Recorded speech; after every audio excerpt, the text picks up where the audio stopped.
J'ai 10 minutes pour vous parler de ce petit titre-là.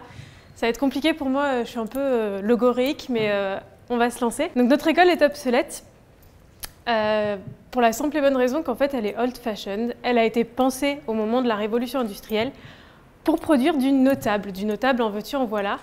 Or aujourd'hui, les nouveaux notables, c'est un peu vous les devs, et j'ai pas l'impression que l'école, en tant que telle, elle vous est formée à ce que vous faites dans votre quotidien. Donc elle est un petit peu surannée. Elle est aussi obsolète parce qu'elle est définissante et marginalisante. J'entends là, si je vous pose à tous la question, quel élève est-ce que vous avez été? J'imagine que vous avez des phrases un peu clés, genre « Ah, j'étais le premier de la classe » ou « J'étais plutôt au fond de la classe ». Et donc du coup, on est défini et essentialisé dans un rôle qu'il est difficile de dépasser ou de nuancer. En fait, l'école, elle n'a pas le temps. L'école, il y a 30, voire 35 élèves par classe. Elle peut pas laisser le temps aux élèves de nuancer qui ils sont, comment ils ont envie de se construire, comment ils ont envie de se voir. C'est pour ça que j'ai parlé de la culture du peut pas. En fait, on labellise un peu sur le front de nos élèves. Tu peux pas, pourquoi tu voudrais aller en S? Tu peux pas, t'as pas le niveau, tu veux devenir veto, mais t'es nul en maths, c'est pas possible.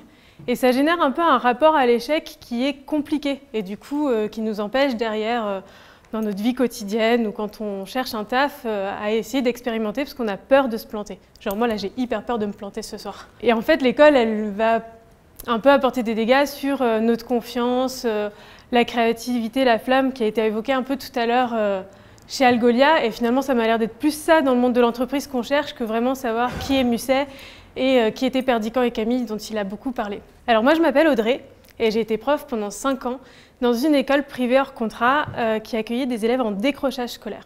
C'est un peu le mot à la mode, c'est un peu le nouveau truc dont on commence à parler. Et j'avais envie de vous parler d'eux. Alors j'ai mis John Doe, j'aurais pu mettre Jane Doe. L'idée c'est pas tant de vous parler d'un seul de mes élèves, mais un peu de tous les différents profils que j'ai pu côtoyer. En l'occurrence, un des points communs que la plupart des élèves avaient, que j'ai rencontrés, c'est ces phrases-là.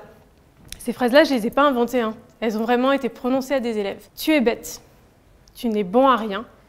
Et surtout, le pire, je pense, c'est que tu n'y arriveras jamais. Genre, un adulte, à un moment, s'est dit qu'il avait la bonne idée de poser un jugement définitif sur un schtroumpf, une petite tête blonde qui le regarde plein d'espoir. Et en fait, ce « tu es bête », il a été dit à un élève de CE2, et à 17 ans, ça a donné ça.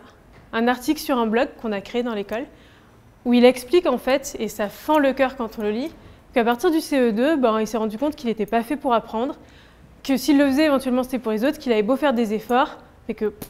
En fait, il servait à rien. Et ça a posé cette question-là. À quoi ça sert d'être un élève? Et je vous la pose en fait, à quoi ça sert d'être un élève? On a l'impression d'apprendre des choses inutiles, on a l'impression que la vie est ailleurs. Quand on cherche des justifications auprès de nos parents ou des adultes, ils nous disent que c'est la clé pour la suite, pour le brevet, pour le bac, pour les études supérieures, puis tu verras après.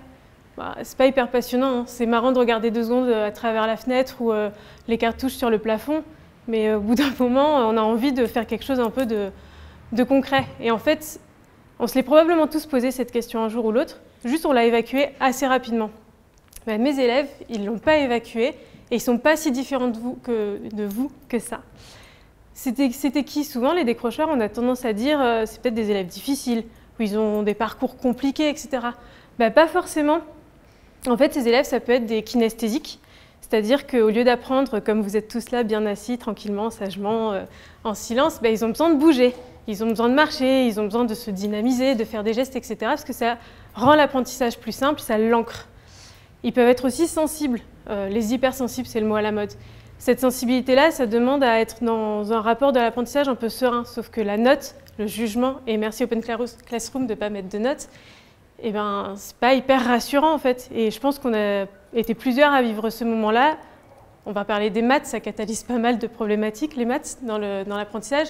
À se dire, putain, mais j'arrivais à faire cet exercice à la maison, pourquoi je me suis plantée au contrôle, je comprends pas. Parce que le stress, la pression de la note derrière, ça nous a complètement bloqués et inhibés. Et on a eu aussi d'autres profils qui sont un peu peut-être les plus marrants.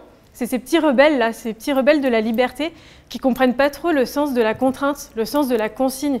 Et si on leur explique pas, en fait, ils vous envoient juste chier. Et vous êtes là genre mais non, mais viens, entre en interaction avec moi. Et du coup, l'idée, c'est de leur donner le temps de l'explication et de leur dire, en fait, cette consigne, elle a un sens, elle n'est pas absurde. Viens, on va en discuter, on va débattre pour essayer de la comprendre.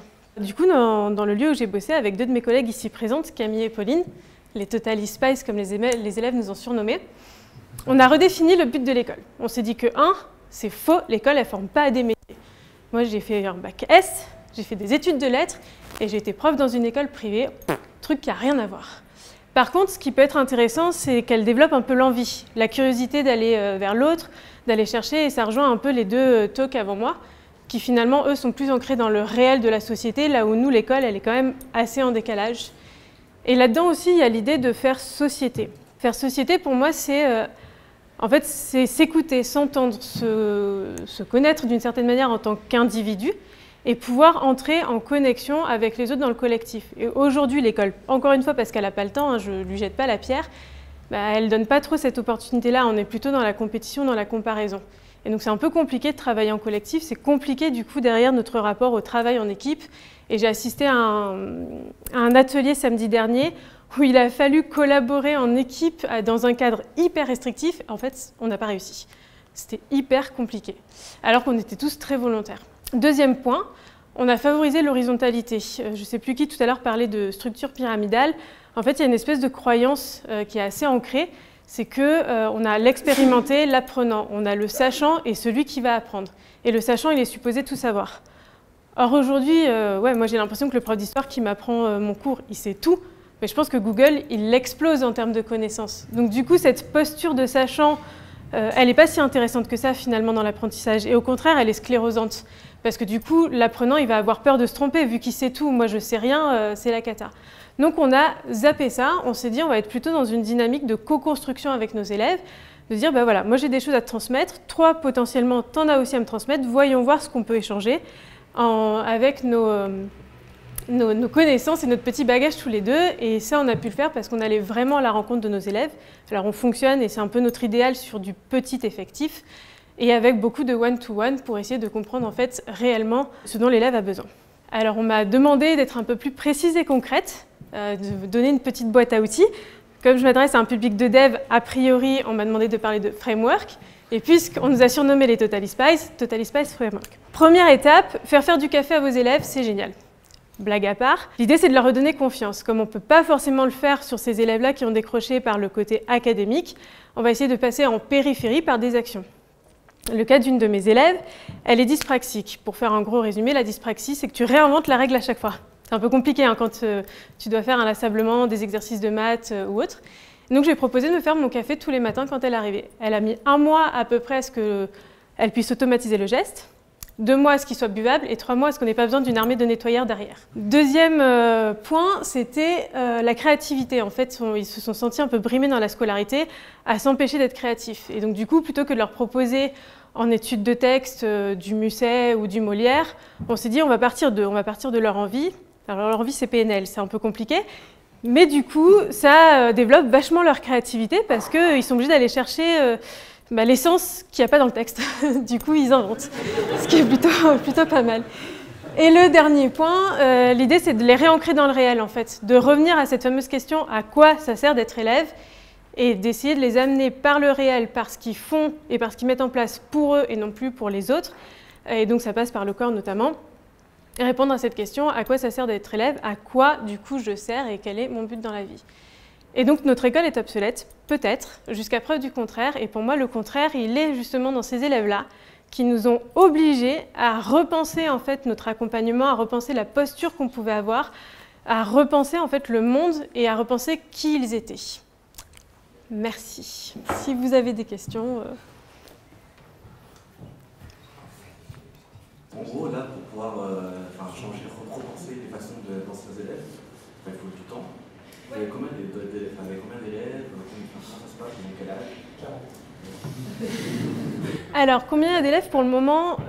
Moi, j'ai quitté cette école. Ce lieu, en tant que tel, tel que j'ai pu le décrire, n'existe plus. Et notre envie, notre objectif, c'est de construire une école. Mais du coup, ça serait sur...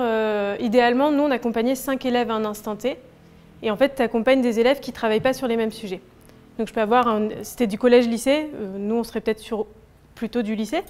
Mais pour te donner un peu un exemple concret, l'idée, c'était, tu en as un qui va faire des maths, 6e, du français, première, de l'histoire, 3e. Et en fait, je me pose à côté du premier.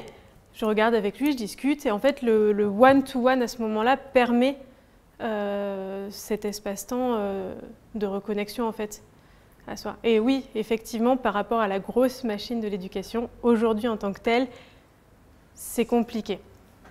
Mais il faut qu'il y ait des initiatives qui se créent, et puis de plus en plus d'initiatives, et puis on fera un framework. Pour financer, ça se passe comment? Est-ce que pour avoir un prof ou 5 élèves?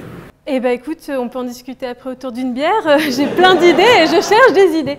Il y a les frais de scolarité qui peuvent être subventionnés. Alors en France, il y a quand même un système qui est pas mal fait, c'est qu'il y a pas mal d'aides pour les élèves qui ont des dyspraxies ou d'autres problématiques. Tu as des bourses en fait, scolaires qui sont données. Il y a des associations, il y a des fondations qui commencent un peu à s'intéresser à ces marginaux d'une certaine manière. Et puis après, moi je suis ouverte à toute forme de financement. J'écrirai des bouquins, je mettrai les cours que je crée en ligne. Enfin, je sais pas en fait. C'est très ouvert. Je parle de 3 types différents de personnalités, on va dire. Est-ce que tu en as vu d'autres types de personnalités et comment tu t'adaptes à chacune? En fait, des types de personnalités, là c'était un peu pour schématiser, caricaturer, et comme tu l'as vu, 10 minutes c'est court.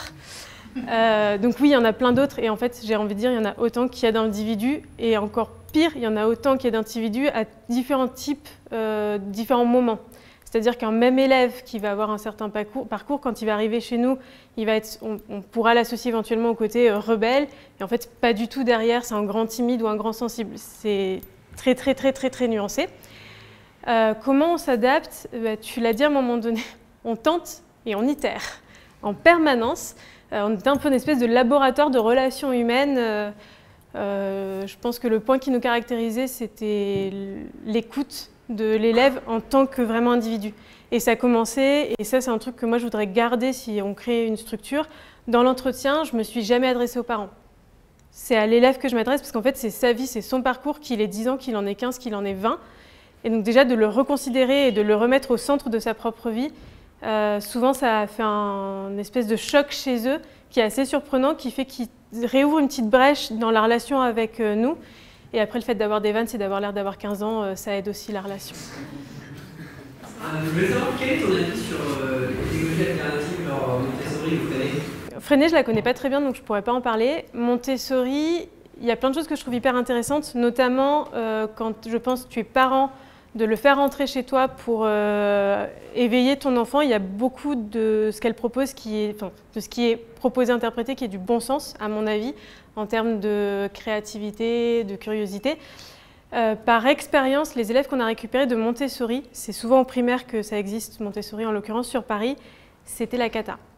C'était la cata parce que, par rapport en tout cas à la norme du système français, en fait, ça part tellement dans tous les sens que quand ils arrivent en 6e, on attend d'eux qu'il y ait une certaine structure de pensée, une certaine capacité d'organisation. De ce que j'ai pu voir sur les 2 écoles que j'ai côtoyées par les différents élèves, ça n'avait pas du tout été accompagné et pas du tout pensé. Et du coup, pour des parents qui derrière avaient une attente de remettre les enfants dans un système traditionnel en passant par chez nous en tant qu'intermédiaire, ça a été une bataille infinie. Et du coup, de ce point de vue-là, je pense qu'exclusivement du Montessori, c'est compliqué en termes de scolarité. Par contre, il y a un juste milieu. Je pense qu'il y a des choses dont on peut s'inspirer, notamment pour l'éveil et la curiosité. En fait, j'ai une réflexion que je n'ai pas donné une définition de ce que vous pensez être le but de l'école, à part faire des états, mais c'est quoi est-ce qu'on attend des états, on attend des gens qui ont été bien formés par exemple. Ça, c'est pas le but que je considère, moi, de l'école. En fait, l'école a été pensée vraiment au moment de la révolution industrielle, où on a commencé du coup à industrialiser notre société, et donc on avait besoin de différents profils. Et il se trouve qu'aujourd'hui, la société, elle a pris un tournant que l'école n'a pas pris. En fait, on attend encore de former des gens avec des connaissances plutôt que potentiellement des compétences. Et on est beaucoup plus dans une sorte de Fordisme de l'apprentissage que dans l'attention à l'individualité, à la créativité. Aujourd'hui, moi, je vois la plupart des élèves que j'ai eus, en fait, je pense qu'ils feront, de par leurs compétences, des tafs qui n'existent pas. Et sauf que l'école traditionnelle, elle les a éjectés justement parce qu'ils ne rentraient pas dans le moule qui était attendu. Mais je ne sais pas qui sont les nouveaux notables. C'était une blague, hein, les devs sont les nouveaux notables. C'est juste que pour moi, ça illustre bien... Qu'est-ce que, derrière la profession des programmes de la liste dont vous avez pour les élèves, quelle idée en fait? peut-être moi je me dis, c'est pour être un citoyen, il faut avoir des notions d'histoire, des notions de science, etc. Et peut-être c'est cette réflexion-là, je me dis, qu'est-ce que. Et je trouve qu'on n'a pas assez, quand on est élève, on n'a pas assez pourquoi on apprend des choses. Ouais. On apprend des choses, mais pas pourquoi. Et forcément, les gens se sont posé la question de dire, ça c'est une bonne idée de leur donner, plutôt que ça. Et donc il y a une définition quelque part, et je me demande si vous avez une je ne sais pas si beaucoup de réflexions qu'il y a eu derrière le contenu qui est transmis a été pensé réellement pour les élèves dans la société du XXe siècle. Je pense que ça a été pensé à un moment donné, notamment en France, comme un héritage traditionnel et culturel qu'il est nécessaire d'acquérir. Je ne suis pas sûre que ça a été pensé de manière très actionnable dans le concret. Enfin, moi, des cours d'histoire, des cours d'histoire que j'ai pu avoir pour me former en tant que citoyenne, c'est intéressant culturellement de comprendre le passé pour comprendre le présent, pour éventuellement se faire des connexions par rapport au futur.